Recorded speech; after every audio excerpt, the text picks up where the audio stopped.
کریم علیہ السلام نے دین صحابہ کرام کے سپرد کر دیا۔ اگر یہاں خلافت کا اعلان ہوتا تو مولا کائنات سے بڑا کوئی شخص نہیں ہے جو اپنا حق جو ہے بزور بازو وصول کرے تو بزور بازو وصول کر لیتے۔ اور فرمایا کہ اس مقام پر خلافت کا معنی لینا اور مولا کائنات کا اپنی پوری زندگی میں اس حدیث کو خلافت کے باب میں پیش نہ کرنا، یہ اس بات کی دلیل ہے کہ یہاں پر جو ہے وہ خلافت بانا مراد نہیں ہے، کیونکہ مولا کائنات پر الزام لگے تھے اور ان الزام کو دور کرنا بے حد ضروری تھا۔ ایک ٹیچر بھی چھوٹے سے بچوں کی آپس میں کوئی لڑائی ہو جائے نا تو اس کو وہیں پر رفع دفع کر دیتا ہے اور ختم کر دیتا ہے۔ اتنا بڑا اہتمام کسی منطقی کام کے لیے کیا جاتا ہے، کسی اہم کام کے لیے کیا جاتا ہے کہ اتنی سخت چٹیل میدان کے اندر جو حاجی آگے چلے گئے ہیں ان کو پیچھے بلاؤ، جو پیچھے رہ گئے ہیں ان کا انتظار کیا جائے۔ 1.25 لاکھ حاجیوں کو اگر صرف اس شکایت کا ازالہ کرنا مقصود تھا تو وہ 5 10 لوگ 15 لوگ 20 لوگ 25 50 لوگ کو ایک جگہ جمع کرتے اور کہتے دیکھو آئندہ کے لیے دل صاف رکھنا اور علی کے متعلق ایسا نہیں سوچنا، بات ختم ہو جاتی۔ بلکہ اس قسم کی بات کو بڑھایا نہیں جاتا، مشہور نہیں کیا جاتا، منتشر نہیں کیا جاتا، سب لوگوں کے ذہنوں میں کوئی منفی بات نہیں ڈالی جاتی۔ اور پیغمبر کی شان کے بھی خلاف ہے یہ بات کہ ایک شکایتی بات کو 1.25 لاکھ لوگوں کے ذہن میں ڈال دیں اور اس کے ازالے کے لیے اتنا بڑا مجمع لگا دیں۔ پیغمبر نے جب یہ کہا کہ جس کا میں مولا ہوں اس کا علی مولا، یہ کہنے کی کیا ضرورت ہے؟ کہہ دیتے کہ سب کا علی مولا ہے۔ یہ کیوں کہا پہلے کہ جس کا میں مولا ہوں؟ یہ کہنا کہ جس کا میں مولا ہوں تاکہ سب کو پتہ چل جائے کہ جس معنی میں مولا ہوں اسی معنی میں علی مولا ہے۔ یہ واضح کرنا تھا نا، من کن تو اسی لیے کہا ہے کہ جس معنی میں تمہارا مولا ہوں، اگر میرے کو دوست سمجھتے ہو، یار سمجھتے ہو تو پھر اس کو بھی دوست یار سمجھنا، اور میرے کو اگر اپنا آقا سمجھتے ہو تو پھر اسے بھی میرے بعد اپنا حاکم سمجھنا اور اپنا پیشوا سمجھنا۔ اور صحابہ کرام نے یہ خوشی منائی، خوشی کے موقع پر ہی مبارکباد دی جاتی ہے نا، تو صحابہ کرام نے مبارکباد دی، حضرت عمر نے مبارکباد دی۔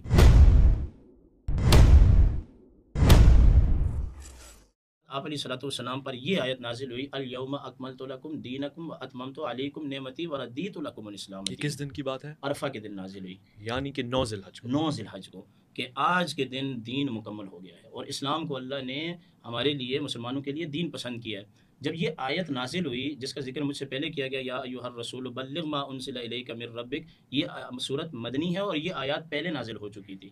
یہ سب سے آخر میں نازل ہونے والی آیت ہے جس کا میں ذکر کر رہا ہوں۔ سرکار دو عالم صلی اللہ علیہ وسلم نے یہ آیت پڑھ کے صحابہ کرام کو سنائی، اور اس کے بعد تقریباً یہ شیعہ اور اہل سنت کتب میں حدیث موجود ہے، عرفات کے میدان میں سرکار نے فرمایا بلغوا عنی ولو آیا، کہ پہنچا دو میری جانب سے اگرچہ ایک ہی آیت کیوں نہ ہو، تو دین یہاں مکمل ہو گیا۔ اور نبی کریم علیہ السلام نے دین صحابہ کرام کے سپرد کر دیا، فرمایا کہ اس کے بعد تم سے میری ملاقات نہیں ہوگی۔ یہ کہنے کے بعد آپ علیہ الصلوۃ والسلام مدینہ المنورہ جب واپس پلٹے تو چونکہ مولا کائنات پر الزام لگے تھے اور ان الزام کو دور کرنا بے حد ضروری تھا، تو جوفہ سے 2 میل کے فاصلے پر، جیسے ابھی آپ کہہ رہے تھے عید غدیر خم، پچھلے پروگرام کے اندر بھی ابھی میں اسکرین شاٹ لے کے آیا ہوں، مولا کے معنی جو ہیں وہ میں نے بیان کیے تھے۔ چیزیں اگر بار بار ہو جائیں گی تو اس میں یہ ہوگا کہ چلیں سمجھنے میں آسانی ہوگی۔ اگر یہاں خلافت کا اعلان ہوتا تو مولا کائنات سے بڑا کوئی شخص نہیں ہے جو اپنا حق جو ہے بزور بازو وصول کرے تو بزور بازو وصول کر لیتے۔ اور فرمایا کہ اس مقام پر خلافت کا معنی لینا اور مولا کائنات کا اپنی پوری زندگی میں اس حدیث کو خلافت کے باب میں پیش نہ کرنا، یہ اس بات کی دلیل ہے کہ یہاں پر جو ہے وہ خلافت بانا مراد نہیں ہے۔ کلینی ہوں یا توسی ہوں یا کمی ہوں، ان تمام کے نزدیک جب کسی چیز کو ثابت کریں گے تو حدیث متواتر سے کریں گے، حدیث مشہور سے نہیں کریں گے۔ تو اس حدیث سے خلافت کا معنی، جس سے خلافت کا معنی نکلتا ہی نہیں ہے، خلیفہ اور امام کا معنی لینا، یہ شیعہ اصول کے بھی خلاف ہے، کیونکہ یہ حدیث تواتر کے ساتھ نہیں ہے۔ یہ من کنت مولا والی، جی، یہ تواتر کے ساتھ نہیں ہے، کیونکہ تواتر کی جو حدیث ہوتی ہے اس کا انکار کرنے والا دائرہ اسلام سے خارج ہو جاتا ہے۔ آپ کہہ رہے ہیں کہ من کنت مولا تواتر کے ساتھ نہیں ہے؟ تواتر کے ساتھ نہیں ہے، یہ حدیث صحیح ہے۔ اچھا، صحیح تو ہے، صحیح ہے۔ دیکھیں حدیث کی جو ہے نا، میرے خیال ہے کہ اس میں بڑا تواتر موجود ہے اور نہیں کچھ انٹرسٹنگ باتیں جو آپ نے میرے علم میں ڈالی ہیں اور وہ سیکھنے سے تعلق رکھتی ہیں۔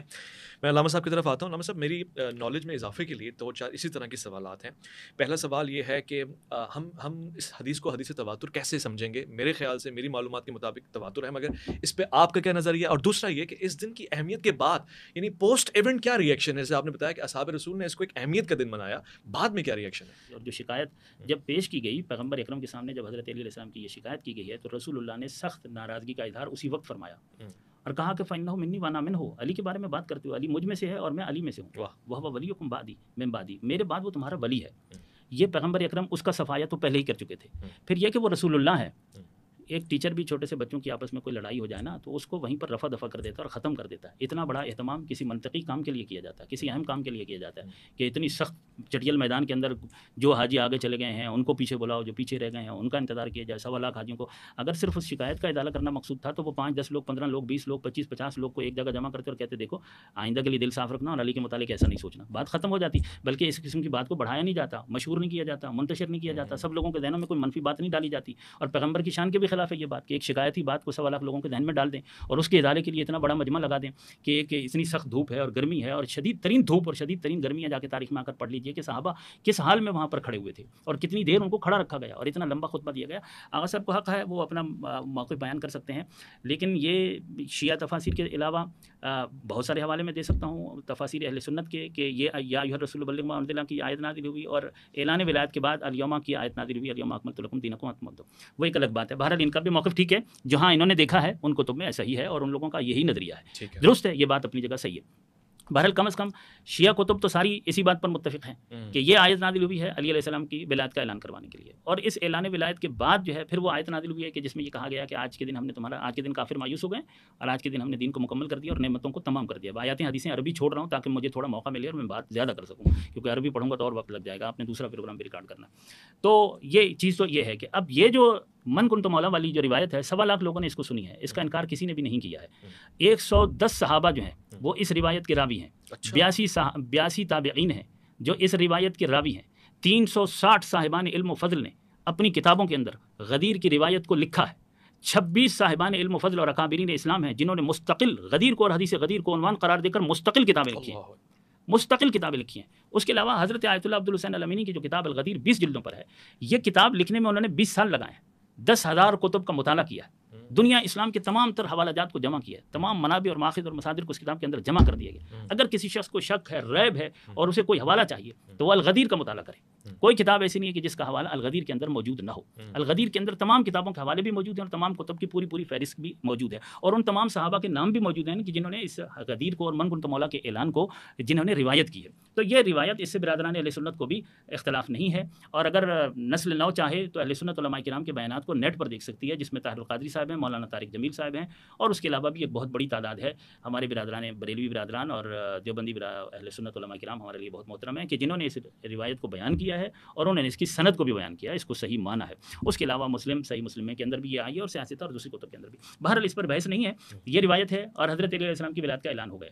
اس کے بعد بات یہ آ گئی کہ لفظ مولا کا جو معنی کی بات آئی ہے, میں اس طرف جانا نہیں چاہ رہا تھا, لیکن چلیں مجھے اس سے بحث نہیں ہے. اس کے 27 معنی لکھے گئے ہیں کہ لفظ مولا کے 27 معنی ہیں. تو پیغمبر اکرم نے جو کہا کہ من کنت مولا ہو فہذا علی مولا, کہ جس کا میں مولا ہوں اس کا علی مولا. میں کہتا ہوں 27 معنی نہیں, 27,000 معنی کر لیجئے.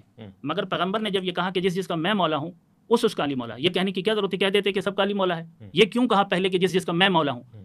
یہ کہنا کہ جس کا میں مولا ہوں تاکہ سب کو پتہ چل جائے کہ جس معنی میں مولا ہوں اسی معنی میں علی مولا ہے.